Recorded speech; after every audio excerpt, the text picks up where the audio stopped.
제가 2006년도에 중국을 그렇게 다니면서 네. 수많은 기관 PT를 다니면서 화장품 사라고 말씀드렸었을 때 핀잔도 받았습니다. 심지어는. 그리고 그 뒤로 10배가 올랐습니다. 지난해 2월로 기억됩니다. 이 자리에 나와서 원전이 대세다. ESG 이런 것 때문에 할 수밖에 없다라고 했는데 여의도의 반응은 대단히 싸늘했습니다. 원전에 대해서는 부정적인 시각이 대단히 우수했습니다. 그 당시 정치적으로 원전을 굉장히 폐기하는 어떤 그런 정책적인 수순도 있었기 때문에 더 반발이 강했습니다. 그리고 원전 관련주는 그 뒤로 600%나 올랐습니다. 제가 말씀드리고 싶은 가장 큰 게 뭐냐면 그만큼 생각을 유연하게 안 하면 바닥에서 못 잡는다는 겁니다. 우리가 지금 봐야 될 건 뭐냐면 지수가 안 좋다는 것도 중요합니다. 네. 위기도 중요하고 매크로도 중요한 건데 우리가 수출하는 지역의 성장 엔진이 변해가고 있음을 우리는 인지를 해야 되지 않을까.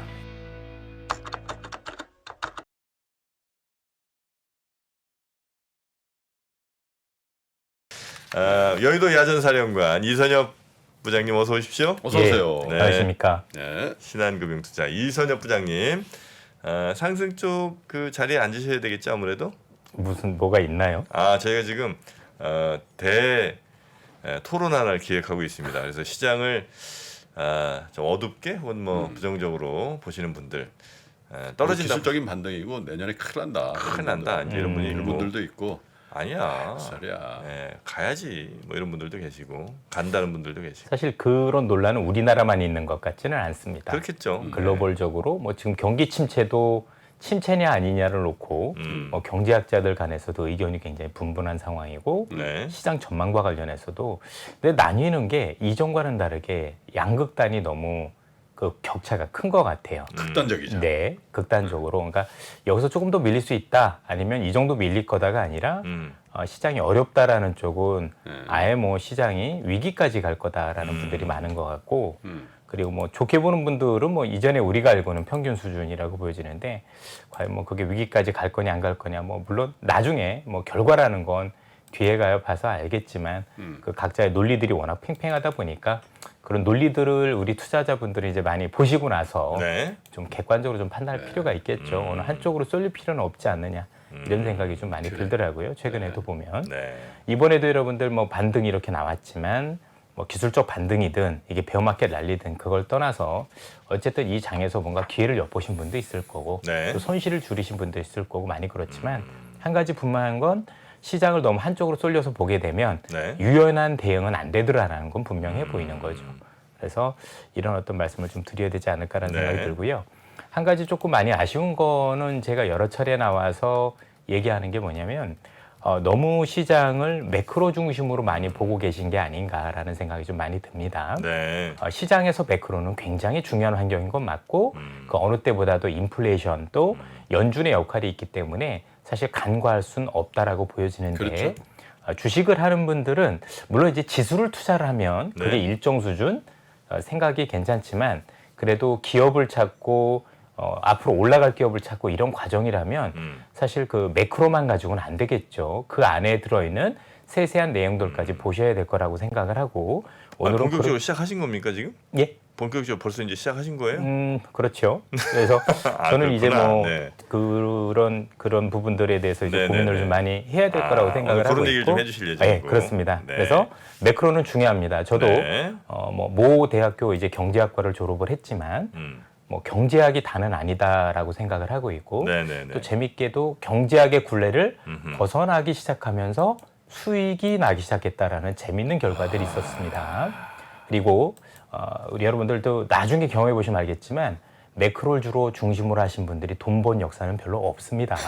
맞춘 적도 없고 이건 팩트입니다.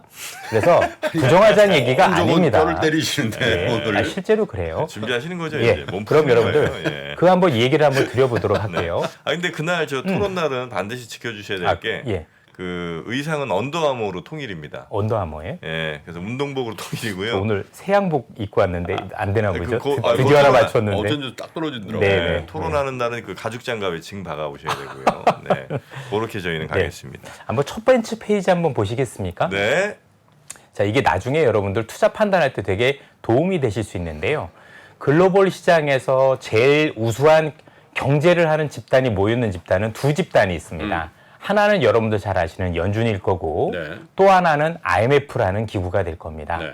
이 두 기구는 우리보다도 훨씬 더 유능한 아주 그 유능한의 수준이 넘는 분들이 있는데요. 기사 한번 보시죠. 네. 올해만 벌써 3번 틀렸죠? 전망을 3번 바꿨다는 얘기입니다. 자, 그럼 이분들이 능력이 없어서 3번 바꾼 건 아니겠죠? 그만큼 시장을 움직이는 이 경제 변수라는 게 단순히 우리가 전망을 통해서 할 수 없는 영역들이 많다는 얘기입니다. 네. 그래서 여러분들이나 저나 지금 취해야 될 행동은 뭐냐면 어느 한쪽으로 기울어야 되는 게 아니라 항상 유연하게 생각을 열어놓고 있어야 되겠다는 말씀을 드리고 싶은 겁니다. 네. 유능한 이분들도 지금 1년이 안 지났고 불과 지금 반기 정도 지났는데 전망을 3번 바꿀 정도의 경제 상황이라면, 그러니까 이 경제 상황과 관련해서는 전쟁 변수도 있었을 거고 질병 변수도 있었을 거고 그렇죠. 또 경제학으로 많이 예상할 수 있는 변수들이 굉장히 많았겠죠. 그래서 지금 만약에 경제학적으로 지금 굉장히 맞춰왔다라면 제가 볼 때 우연이지 실력은 아닙니다. 왜냐하면 그걸 다 알아야 되는 거거든요. 예를 들어서 펠로시가 언제 가야 되는 것도 1년 전에 미리 다 알아야 될 거고 네. 그렇죠? 이런 걸 그다음에 우리가 하는 질병의 경로도 다 알아야 될 거고 이런 걸 전부 다 알지 않으면 그렇지. 맞췄다라고 얘기하기가 어려운 거죠. 맞아요. 그래서 지금 상황에서는 이런 우수한 분들도 이제 반년이 지났는데도 3번에 바뀌어서 전망을 바꾸더라라는 거죠. 자, 이것과 관련해서 우리가 IMF를 이용해서 안전하게 투자할 수 있는 방법을 하나 말씀드리도록 하겠습니다. 안전하게. 예, IMF가 경제 전망을 지금 톤을 계속 낮춰가고 있는 거 보이십니까? 네. 그런데 이 IMF가 낮췄던 톤을 바꾸기 시작하는 시점이 있겠죠. 그러면 그때는 또 계속 상향으로 또 1년에 3번씩, 4번씩 또 바꿔요. 그래서 IMF가 톤을 바꿨어라면 바닥으로 확신하셔도 괜찮습니다. 자, IMF가 지금 하향을 했고 또 하향을 했고 또 하향을 했죠. 그러면 어느 순간에는 뭐 다음 달이 될지 1년 뒤가 될지 또 시장을 안 좋게 전망하는 분들 따라서 뭐 내년까지 안 좋을지 알 수는 없으나 IMF가 어느 순간 생각을 바꿨는데 기존에 있던 톤에 변화를 주기 시작했어 하면 그것도 추세를 이루게 됩니다. 제가 이 IMF는 이거 리서치에 있으면서도 수십 년 동안 경험을 해보면서 재미있는 현상을 발견한 게 이런 점들입니다. IMF도 전망을 하는데 되게 추세가 있구나. 그리고 이렇게 잦은 추세 전망을 할 때 한 번 내리기 시작하면 계속 내리기도 하지만 네. 또 한 번 뷰를 바꿔서 올리기 시작을 하면 또 굉장히 추세적으로 올리는 거다라고 보시면 되고요. 조금 뒤늦은 감은 없잖아 있겠지만 IMF가 지금 있는 뷰를 조금 바꾸기 시작한다라고 하면 다른 분들 의견도 중요하지만 조금 더 우리가 그 신뢰를 가지고 바닥에 대한 어떤 기대를 네. 할 수 있는 거로 이용하실 수 있는 좋은 팁이 될 거다. 그래서 IMF가 얼마로 내렸다보다 중요한 것보다는 이제는 이 사람들이 언제 톤을 바꿀 거냐에 대한 부분을 봐서 딱 IMF 나와서 또 내렸어가 아니라 지난번엔 계속 내리더니 이제는 올리기 시작하네 라는 거에 대해서 우리가 초점을 맞춰줬으면 좋겠다. 네. 이런 말씀을 드리고 싶습니다. 자, 두 번째입니다. 오늘 그 굉장히 중요한 얘기가 나온 것 같아서 그 유가와 관련해서 여러분들 최근에 많은 얘기들이 있었죠. 미국이 지난번에 바이든이 네. 사우디 갔었을 때 과연 합의를 받는 건 하냐 그러니까요. 아니냐 네. 이런 얘기들이 있었습니다. 결과가 없었기 때문에 함부로 얘기하기는 어려웠었고 일부 얘기를 많이 하시는 분들이 외교라는 건 이미 다 결정을 하고 간 거기 때문에 있었을 거다라는 추정도 있었습니다. 그런데 오늘 그 얘기에 대한 해답이 나왔다라고 보시면 될 것 같습니다. 무슨 얘기냐면 조건부 합의를 했을 가능성이 높다라고 보셔야 될 것 같습니다. 일단 기본적으로 오늘 미국이 아랍 쪽에 6조 원 규모의 무기 수출을 승인을 했습니다. 자, 이런 얘기는 합의가 있었다라는 얘기겠죠.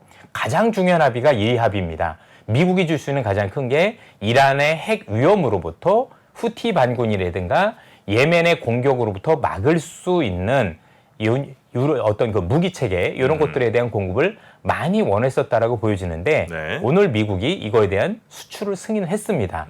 문제가 있습니다.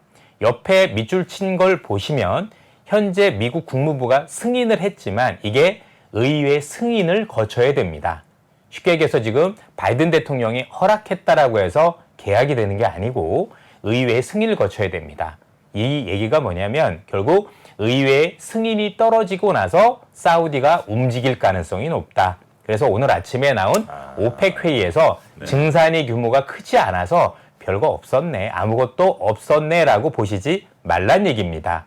당연히 사우디 입장에서도 의회에 어떤 승인이 있었는데 의회가 반대하면 아무리 바이든이 했다고 해도 약속을 지킬 필요는 없는 거 아니겠습니까? 네. 분명히 그런 이면적 합의가 있었을 거고 이 의회에 승인이 있어서 정말 이제 내가 무기를 살 수 있겠구나라는 약속이 확정이 되면 그 뒤로 움직일 가능성이 굉장히 높다. 그렇죠. 그러면 지금 현재 우리가 보고 있었던 사우디를 갔었던 바이든과의 어떤 행보에 대해서 애써 우리가 폄하할 필요는 없어 보인다. 의미 축소할 예, 필요 그렇습니다. 없다. 네. 그러면 우리가 봐야 될 부분은 뭐냐면 향후에 이 의회가 이 아랍 국가들한테 무기 수출을 승인할 거냐 여부를 지켜보신 이후에 있는 오펙 회의를 우리는 주목하셨으면 좋겠다라는 말씀을 드리고 싶습니다. 그래서 뉴스 하나를 읽어도 잘 읽어야 되는 게 네. 이런 거다라고 말씀을 드리고 싶은 거예요.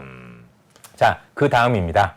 자, 전 세계적으로 경제 부진에 대한 확산 얘기가 나오고 있고 지금 나뉘고 있죠. 앞으로 멀었다라는 분들도 있고 침체 아니다라는 분들도 있습니다. 뭐 침체 아니다라는 쪽에 보면 별로 신뢰는 안 보이죠. 레온 의장도 계시고 그다음에 파월 의장도 계시고 그다음에 조 바이든 대통령 이 세 분은 당연히 정치적으로 아니다라고 얘기하실 분이다라고 생각을 하는데 세 분이 지금 예, 진짜 아니라 그렇습니다. 뭐 근데 딱 봐도 우리가 봤을 때 별로 그렇게 썩 신뢰하고 싶진 않은. 왜냐면 정치적으로 보면 이분들은 아니다라고 얘기해야 되는 게 맞는 거니까. 네. 바이든 사진은 저걸 찍었나? 그러게 말이에요. 이게 좀 침체 예, 아니에요. 원래 이러면 안 되는데 이상하게 향 냄새 맡을 것 같은 이런 느낌을 확 주는. 예, 참 오래 사셨으면 좋겠는데 네. 분명한 건 이런 논란이 중요한 건 아니다라고 생각을 해요. 한 가지 네. 확실한 건 지금 경기가 둔화되고 있는 건 맞다. 그런데 이 둔화 정도에서 지금 얼마나 더 안 좋게 보느냐 여부가 있다라고 보여지는데요. 자, 이것과 관련해서 최근에 많은 분들이 나와주셔가지고 여러 이제 상반된 의견들을 많이 주시고 계시는데 이 두 가지는 꼭 보고 가야 될 것 같아요. 얼마 전에 여러분들 보셨겠지만 리치먼드 연방준비은행의 총재께서 이 얘기를 하셨죠.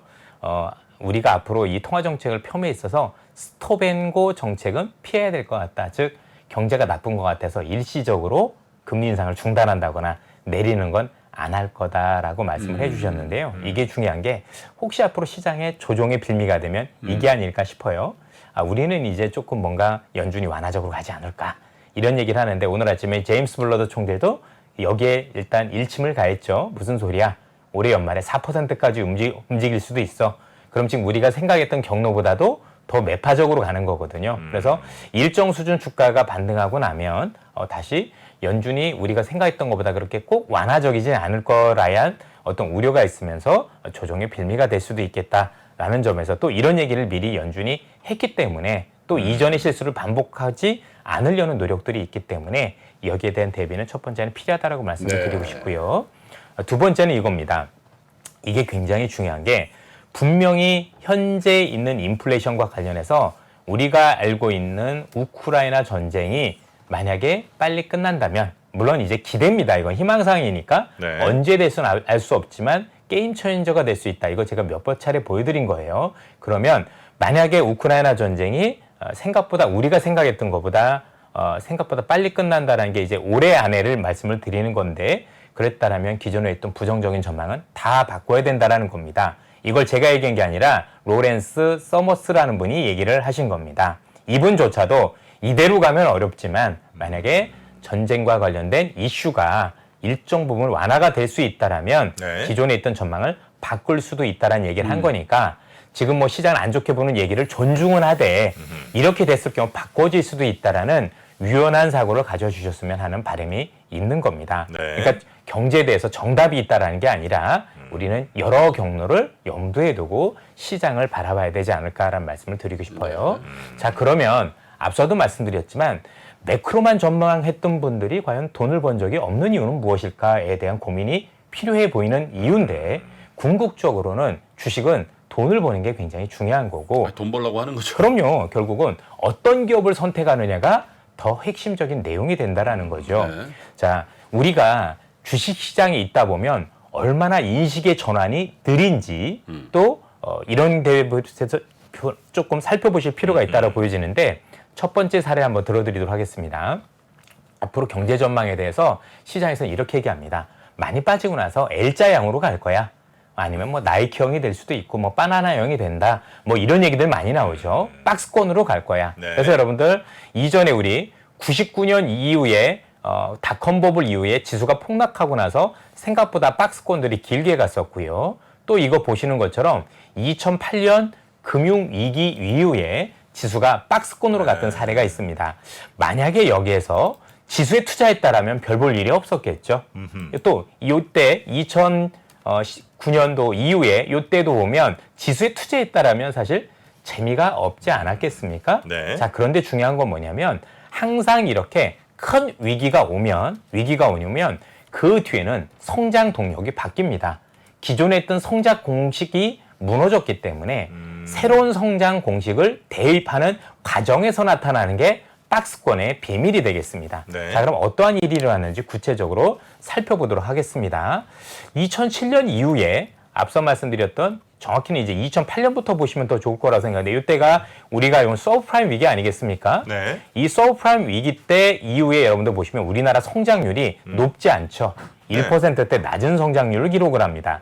그리고 앞서도 보셨겠지만 지수는 일자로 가서 재미가 없었죠. 네. 자, 그런데 시장은 어떠했을까요?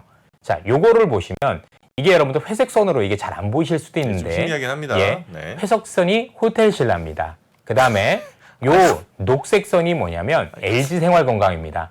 주가가 어마어마하게 올랐죠. 네. 조금 이걸 앞으로 당겨보면 LG생활건강은 10배의 주가가 오르게 됩니다.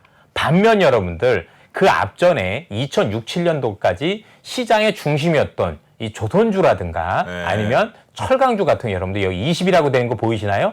마이너스 80%를 기록을 합니다. 쉽게 얘기해서 박스권이라는 게 지수가 안 움직여서 모든 종목이 안 움직였던 게 아니라 네. 이렇게 기존의 주도주였던 애들은 정말 크게 하락을 하고 또 새로운 새살들이 돋으면서 이 새살들은 이렇게 많이 오른 거죠. 네. 즉 오르는 기업과 나뉘는 기업이 극단적으로 나눠지면서 사실 썸을 해보니까 지수가 옆으로 기었던 거지 지수가 긴다고 해서 기회가 없었던 것도 아니었다라는 얘기죠. 그렇겠죠. 또 이때를 생각을 해보면 반대로 기존의 주도주였으니까 주도주를 싸게 산다라고 들어갔던 분들은 굉장히 낭패를 봤을 수도 있는 겁니다. 그러니까 앞으로 우리가 지수가 L자형이다 또는 경기가 L자형으로 긴다라고 해서 네. 시장에 대해서 접근을 안 해야 되는 게 아니라 오히려 더 많은 기회가 될 수도 있고 또 반면 이것처럼 더 많은 위험이 도사릴 수도 있는 상황이 올 수도 있겠다. 그게 박스권의 특징이라는 그렇습니다. 거죠. 네. 박스권은 대부분 양 종목이 극단적으로 나눠질 때 지금 우리 시장 전망처럼 나눠질 때 벌어지고요. 네. 특히 지금 보셨던 것처럼 시장의 그런 성장 동력이 바뀌면서 생기는 현상이다라고 보시면 되겠습니다. 지난 몇 년간 좀 달렸던 혹은 뭐 이렇게 굉장히 주도했던 그런 종목들이 자칫 위험할 가능성이 좀 있겠군요. 장기적으로 보면 그럴 가능성이 있다라고 보는 겁니다. 그러니까 우리 입장에선 향후에 새로운 시장이 오면 새 술은 새 부대에 담아야 한다는 말씀을 드리고 싶은 거고요. 네. 자, 그럼 왜 그랬었느냐? 이걸 보시면 되게 편하겠죠. 우리나라는 수출하는 국가입니다. 수출하는 국가는 우리가 수출 지역이 제일 높은 지역의 성장 동력이 무엇이냐가 제일 중요하죠. 지나간 얘기를 한번 드려보는 거예요. 네. 그리고 미래를 또 말씀을 드려야 될 거고. 자, 중국이란 나라가 우리의 가장 큰 수출 지역이었었고 이 당시 보면 앞서도 말씀드렸던 2010년 이후에 지수가 박스권이긴 하지만 이때 중국의 2차 산업은 계속해서 비중이 줄어들고 있었고 또 반면에 3차 산업 비중이 크게 올라오고 있었죠. 네. 그래서 중국의 3차 산업과 최적화됐던 호텔 신라라든가 이런 기업들이 좋았던 거예요. 네. 결국 우리가 봐야 되는 건 뭐냐면 지수가 박스다가 아니라 우리가 수출하는 많은 지역의 성장 동력이 무엇이냐에 대해서 관심을 가졌다면 좋을 텐데 뒤늦게 이 얘기를 하는 이유는 뭐냐면 이 당시에 이 말씀을 아무리 드려도 여의도에서도 투자자들도 관심을 기울이지 않았었습니다. 맞아요. 제가 2006년도에 중국을 그렇게 다니면서 네. 수많은 기관 PT를 다니면서 화장품 사라고 말씀드렸었을 때 거기에 대해서 동의하는 매니저가 거의 없으셨다는 얘기입니다. 핀잔도 받았습니다. 심지어는. 그리고 그 뒤로 10배가 올랐습니다. 우리 소장님 옆에 계시지만 지난해 2월로 기억됩니다. 이 자리에 나와서 원전이 대세다. ESG 이런 것 때문에 할 수밖에 없다라고 했는데 여의도의 반응은 대단히 싸늘했습니다. 그 뒤에서도 원전에 대해서는 부정적인 시각이 대단히 우세했습니다. 그 당시 정치적으로 원전을 굉장히 폐기하는 어떤 그런 정책적인 수순도 있었기 때문에 더 반발이 강했습니다. 그리고 원전 관련주는 그 뒤로 600%나 올랐습니다. 뿐만이 아니고 지난해 3월에 또 이 자리에 나와서 우리 네. 소장님한테 제가 원자재 관련해서 빅사이클이 그려지고 있다라고 말씀드렸습니다. 우리 3%의 자료가 있으니까 얼마든지 확인이 가능하실 거라고 네네네. 믿습니다. 네. 그리고 그 이유를 ESG라든가 이런 것들 때문에 굉장히 좀 어려워질 겁니다라고 말씀을 드렸었습니다. 네.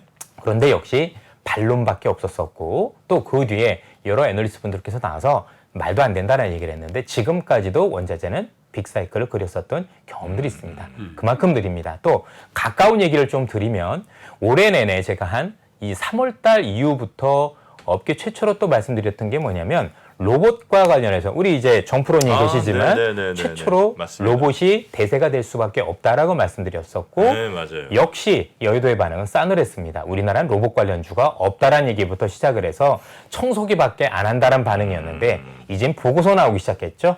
로봇에 대해서 큰 보고서들도 나오기 시작했고 여러분들 지금까지 시세가 무섭습니다. 네. 또 다른 게 방산이었었습니다. 아, 방산도 확실히 했지. 역시 업계 최초로 말씀을 드렸습니다. 야전사령관. 그리고 여러 그 기관들 PT도 많이 다녔었고 했었었고 그 뒤로도 역시 많은 핀자를 들었습니다. 역시 아닐 거다. 근데 이제는 좋은 보고서들이 많이 나오기 시작을 했죠. 아니 그러니까 앞으로 이선엽 부장님이 뭔 얘기하면은 네. 안 사도 되는데 핀자는 주지 맙시다. 아니 이게 제가 말씀드리고 싶은 가장 큰 게 뭐냐면 그만큼 생각을 유연하게 안 그러니까, 하면 바닥에서 못 잡는다는 제 얘기가 겁니다. 그거예요. 그냥 그러면 들으면 되지. 그런 변화를 보면 핀자는 되는 주냐, 건데 여의도 이놈 예. 하여튼 내가 가만 안 둡니다. 여의도.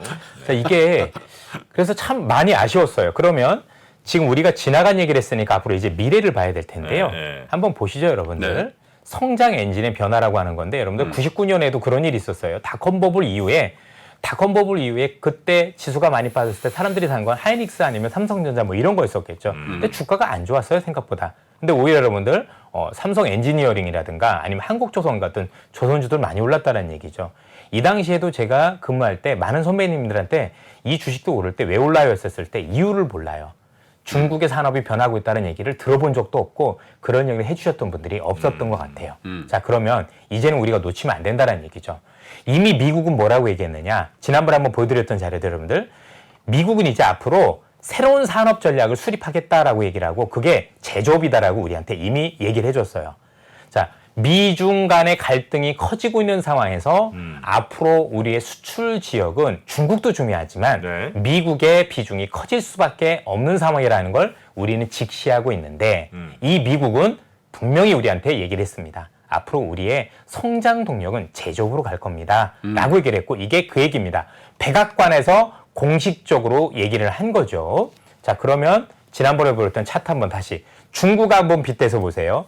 중국의 2차 산업과 3차 산업이 변하는 과정에서 주도주가 바뀌는 거 보셨겠지만 이렇게 낮아진 미국의 제조업 비중이 올라오면서 시장의 새로운 성장이 될 거다. 이게 나쁘다가 아니라 이쪽의 성장이 더 좋아질 거다라는 걸 우리는 이미 시장에서 목도하고 있다는 얘기입니다. 그리고 대부분 그렇지만 2008년에도 중국이라는 국가가 아시다시피 기존에 있던 성장 전략인 수출을 안 할 수는 없지만 제조업 전략에서 소비 전략으로 바뀌었던 거 기억을 하실 겁니다. 살기 위함이었었고 미국 역시도 최근에 있었던 경제 위기 또 지금 시장에 대해서 굉장히 부정적으로 말씀하신 분들 저도 얘기가 틀리진 않다라고 생각은 하지만 네. 그런 과정 속에서 살기 위해서 취한 전략은 기존에 있던 전략이 아니라 새로운 전략을 우리한테 이미 제시를 했다더라라는 겁니다. 네. 그래서 우리가 지금 봐야 될 건 뭐냐면 지수가 안 좋다는 것도 중요합니다. 네. 위기도 중요하고 매크로도 중요한 건데 우리가 수출하는 지역의 성장 엔진이 변해가고 있음을 우리는 인지를 해야 되지 않을까.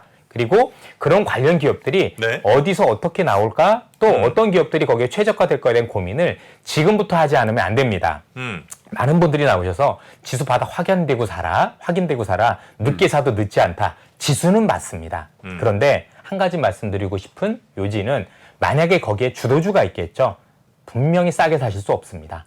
그때 어떤 고민하시게 되냐면 야, 지수는 바닥에서 얼마 안 올라왔는데 생각보다 주도주들은 생각보다 바닥에서 많이 올라와 있습니다. 먼저 올라가죠. 그럼요. 네. 그러면 그 다음에 무슨 고민이 되냐면 야, 이 가격에 지금 내가 이걸 따라 사야 돼라는 거죠. 그럼 못 사죠. 그렇습니다. 주식은 위험 자산입니다. 결코 편한 자산이 아니죠. 내가 위험을 안는 만큼 수익률이 있는 겁니다.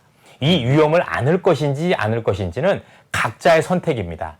여러분들이 안전하게 투자하려고 생각하면서 대박을 바라지는 않으셨으면 좋겠습니다. 아, 좋습니다. 내가 꿈꾸는 만큼, 내가 위험을 안는 만큼 거기에 대한 수익은 보장되는 거다라고 보시면 될 것 같고 네. 우리보다 훨씬 더 많은 선배들이 큰 돈을 버셨을 때는 그만한 위험을 감내했기 때문이 아닐까라는 생각을 기본적으로 가지고 있습니다. 네. 그건 각자의 몫입니다. 나는 큰 이득을 바라진 않아. 그냥 은행 이자보다 조금 더 벌면 좋겠어. 그러면 그때 사셔도 되겠죠. 충분히 괜찮을 거니까. 그럴 거면 예금하시는 게 훨씬 더 낫지 않을까요? 굳이 주식이라는 위험을 안을 필요가 없는 건데 주식에 대한 위험을 안을 거라면 어떻게 안아야 되는지에 대한 고민도 필요해 보입니다. 맞습니다. 여러분들 최근에 많은 분들이 나오셔서 주식에 대한 이론을 설명하는데 네. 그 이론대로 했다간 돈을 벌지 못하는 걸 경험을 하실 겁니다. 여러분들 글로벌 시장에서 가장 큰 위대한 투자자는 우리가 알고 있는 워렌 버핏이라든가 피터 린치 이런 분들인 겁니다. 그분들이 제일 시장에서 얘기하는 것 중에서 동의하지 않는 게 뭔지 아시죠? 분산 투자입니다. 분산 투자 여러분들 워렌 버핏 아니면 피터 린치 한번 쳐보시기 바랍니다. 분산 투자는 투자가 아니다라고 얘기를 해주십니다. 그런데 많은 분들이 나오셔서 분산 투자라고 하죠. 주식 제대로 못하는 사람들이 하는 얘기다라고 보시면 될 것 같습니다. 몰빵하라는 얘기가 아닙니다. 제대로 된 투자가 어떤 얘기를 하는지 나오셨네. 네, 뭐 갈고 그렇죠? 나오셨어. 아니 제대로 된 투자가들이 하는 얘기를 들어야 되는 게 사실 아니겠습니까? 중요한 건 위험을 안으면 위험을 안을 준비를 하시라는 얘기입니다. 그리고 네. 그 위험의 크기가 얼마나 되는지 이런 거에 대한 고민이 있으란 얘기죠. 물론 지금 시장이 바닥이냐 모릅니다. 왜?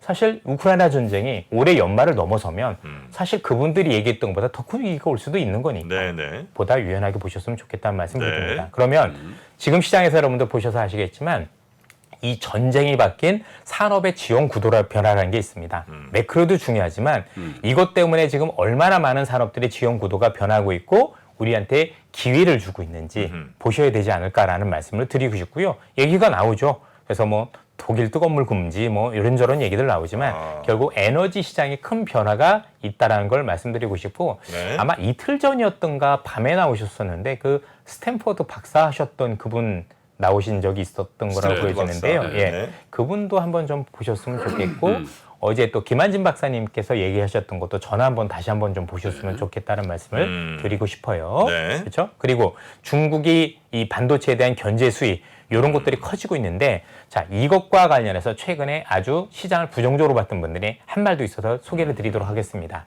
빅쇼트의 마이클 버리라는 사람이 네네네. 얘기를 한 것들 그렇죠? 아주 유명한 분입니다. 이분이 얘기하는 게 뭐냐면 생각보다 이게 오래된 자료입니다. 한 달 전 자료인데 중국과 대만의 갈등이 앞으로도 굉장히 커질 거라는 얘기죠. 그리고 이것 때문에 인플레가 장기화될 수도 있는데 분명한 거는 이것 때문에 결국엔 글로벌 공급망 형상도 있겠지만 이것 때문에 온쇼링이 된다라고 얘기를 하는 겁니다. 핵심이 이겁니다.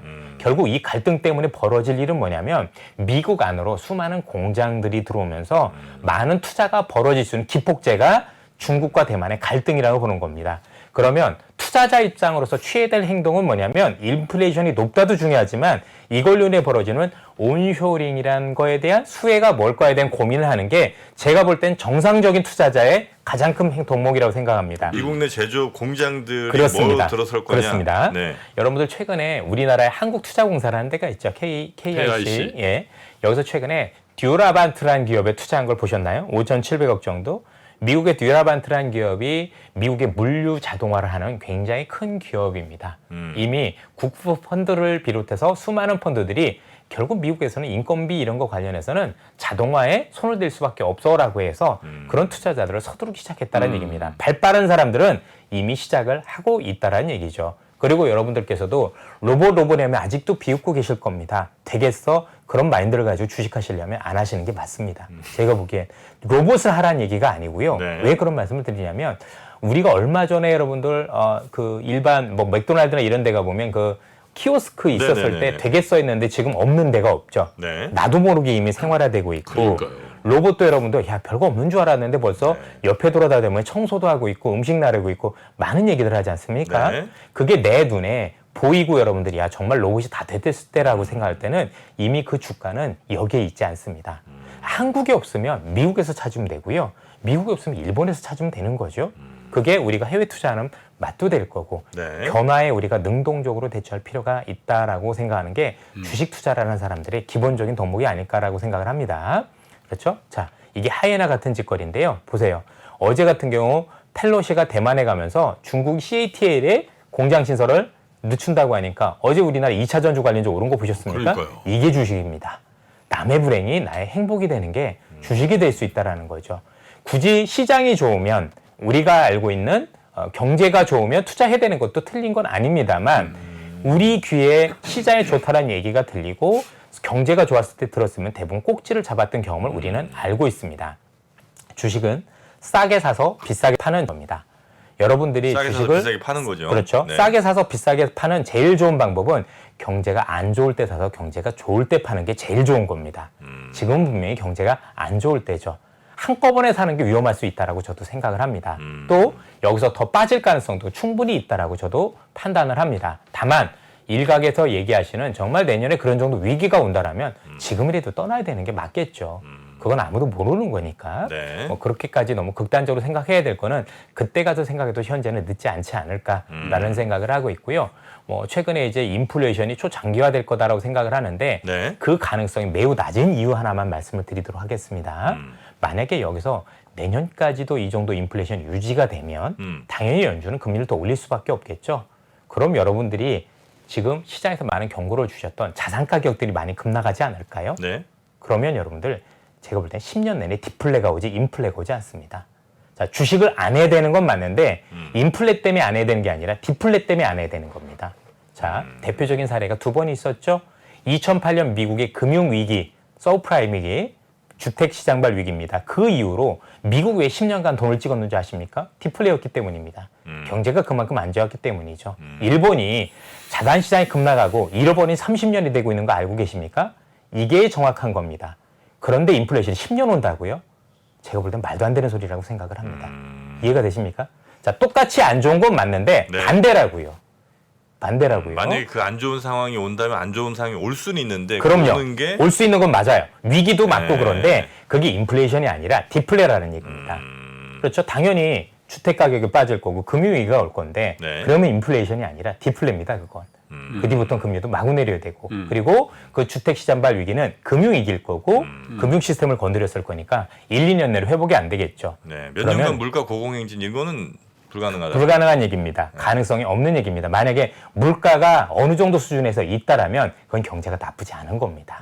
오히려 투자해야 되는 게 맞다라고 말씀드리고 싶습니다. 네. 이게 우리가 봤던 누가 봐도 상식적이지 않습니까? 아니 금리 앞으로도 더 오를 거고 인플레이션 있으면 그걸 잡아야 될 텐데 그럼 여러분도 알고 계시는 지금 문제가 있는 부채가 안 터질까요? 부채가 터지면 금융위기인데 그게 인플레이션이 고공행진을 해요? 그게 말이 되는 얘기입니까? 앞뒤가 안 맞는 얘기죠. 그렇죠? 저는 앞뒤가 안 맞는 얘기는 최소한 안 하는 게 맞다라는 말씀을 드리고 싶고요. 기본적으로 자, 시장이 안 좋다라는 얘기는 분명히 전 좋아요. 네. 하지만 최소한 우리가 얘기를 할 때는 네. 최소한 그래도 앞뒤가 맞는 얘기를 통해서 네. 시장에 대한 대응을 하는 게 맞다. 안 좋아서 빼야 되는 건 맞아요. 네. 그건 똑같은데 네. 결과는 다르다라는 말씀을 드리고 네. 싶은 겁니다. 좋습니다. 자, 그러면 어디에 좀 집중을 우리가 하면 좋을지. 자, 요즘 여러분들 유행어입니다. 이게 요즘 태조 이방원이 유행이죠. 태조는 이성계 아니에요? 저도 그렇게 생각을 했는데 네. 요즘 이게 신조어라 아. 태양광이죠. 조선 예. 2차 전지 방산 원자 맞습니다. 원자력. 예. 태조 이방원이라는 단어가 태조 이방원. 요즘 얘기들이 많이 나오죠. 네. 저 이방원. 이 안에서 많은 기회를 찾아보셨으면 좋겠다는 말씀드려요. 이 안에서도 좋은 기업들이 있고 아니면 또 탈락되는 기업도 있을 겁니다. 네. 예를 들어서 여러분들 오늘 방산 하나만 하더라도 네. 사우디한테 미국이 무기를 수출했다는 건 우리 방산한테 좋은 얘기가 아닙니다. 네. 우리나라 얼마 전 LIG 넥슨이 이 사우디나 아랍에미레이트한테 무기를 4조 원 수출했던 경험이 있거든요. 우리 입장에서 미국이 거기에 들어가면 우리 시장이 없어지는 거니까 이런 어떤 부분들도 필요하겠죠. 그래서 뭐 기업별로 많이 다른 요인들도 있겠지만 이런 안에서 여러분들이 태종 이방원, 그렇죠? 이 국사를 다시 써야 될 것 같습니다. 네, 태종 이방원이 원래 맞는 거지만 네. 이런 얘기를 또 들리고 있다. 뿐만이 아니라 미국이 이미 우리가 오늘 제가 주목해야 될 건 딱 하나라고 생각을 해요. 그냥 앞서 말씀드렸던 우리가 2006년도부터 2015년도까지 중국의 산업 변화를 제대로 읽고 거기에 최적화된 기업들만 찾았더라면 지수와 상관없이 참 큰 이득을 낼 수 있었을 거라는 거와 마찬가지로 앞서도 말씀드렸다시피 이제는 우리의 시장의 중심이 미국이 될 수밖에 없을 것이고 네. 그 중심이 되는 미국 안에서 미국이 이미 성장 동력에 변화를 주기 시작을 했다. 당연히 지금은 초기 국면이니까 잘 안 보이실 거라고 생각을 하지만 큰 틀에서 그런 성장에 대한 변화에 맞춰서 거기에 최적화되는 기업들이 어떤 기업인가 미국도 한국도 일본도 찾아보셨으면 좋겠고 그런 기업들에 대해서 장기적인 안목을 가지고 경기가 안 좋을 때 싸게 사는 게 좀 맞지 않을까 이런 말씀을 드리고 싶습니다. 네. 야, 역시 이제 저 일타 강사가 되려면 네. 저런 약어를 만들어야 되거든. 아 그렇죠. 옛날에 전우진이라든지 뭐 이런 일타 강사 다 저런. 이거 뭐 제가 만든 건 아니고 네. 어제 메신저에 많이 돌아다니더라고요. 그랬어요. 예. 어쨌든 뭐 차용을 하든. 돼지꼬리 밑줄자. 네. 태조 이방원 깜짝 놀랐네. 태조. 그래서 뭐 저도 우리 뭐 3프로에도 뭐 좋은 훌륭한 분들이 많이 나오시지만 네. 이제 매크로도 굉장히 중요합니다만 이제는 변하는 산업에 대해서 우리가 하나씩 얘기를 들어보면서 준비를 해나가는 것도 되게 중요하다. 인식의 전환이 느리면 또 꼭지 잡습니다. 그런데 말입니다.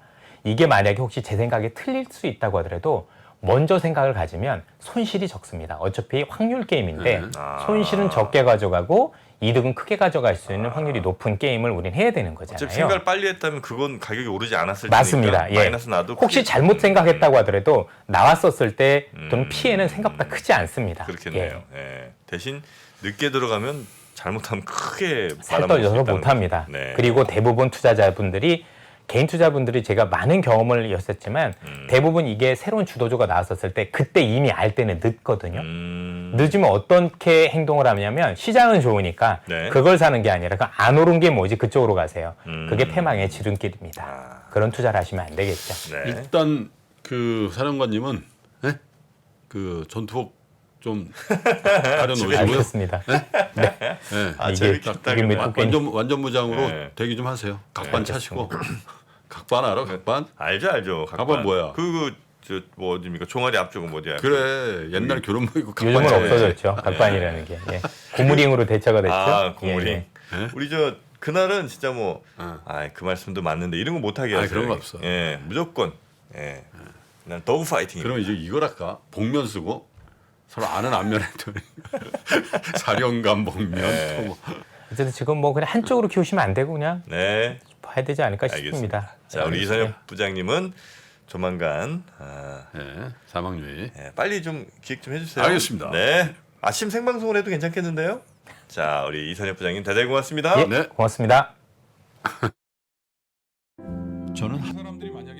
중동학개론이 끝난 지 벌써 2개월.